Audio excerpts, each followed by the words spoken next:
Go find your basket of fruit and pick out an apple you think looks good. Now, using a sharp cutting knife, carefully cut the apple at a slight diagonal so that it slices right through the center of the apple core. While we're here, let's save 2 of the seeds because we'll be needing them later. Now that we've got our 2 halves, let's take the side that still has the bottom attached and place it face down on a cutting board. We'll need to place 2 butter knives perpendicular with the top and bottom of the apple. Now we can carefully cut down along one side of the apple core until the knife bottoms out on our makeshift spacers, then use the spacers as a guide to gently cut in from the side. When the 2 cuts meet, you'll have an apple wedge that pops right out. And while we're here, let's cut a piece from the other side the same way. Now our goal with these is to cut out 3 more L-shaped wedges about 1/4 inch thick. And this time, rather than cutting in sideways toward your fingers, try turning the piece over so you can cut downward and meet the first cut at the bottom. Now with a little wiggle, a new apple wedge should break free. If you repeat the process 2 more times, then stagger the pieces back together, the effect is a beautifully layered wing.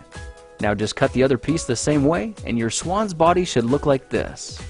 To make a place for the head, all we need to do is carefully cut into the front of the body and gently lift the pieces out to reveal a clean and fairly deep groove. At this point, we can go ahead and grab the other half of the apple and place it between the butter knives like before, but this time we're just going to use them as spacers to cut an even slice off the bottom. You can see that repeating this process 3 or 4 times gives us a nice variety of shapes and sizes. Now look for a piece that resembles a heart that's been slightly flattened on top. All it takes to form the swan head is 3 strategic cuts with a knife. I made 1 angled cut to form the head, a horizontal cut to form the neck, and 1 slanted cut at the bottom for the base. Now you should be able to see how this is coming together, and to clean it up a bit, just use your knife to round off the sharp edges. All that's left now is to place the apple seeds where you think the eyes should go, then use the side of a butter knife to press them firmly into position. When both eyes look good, simply drop the neck into place, and you're done. You've just created a beautiful and decorative apple swan.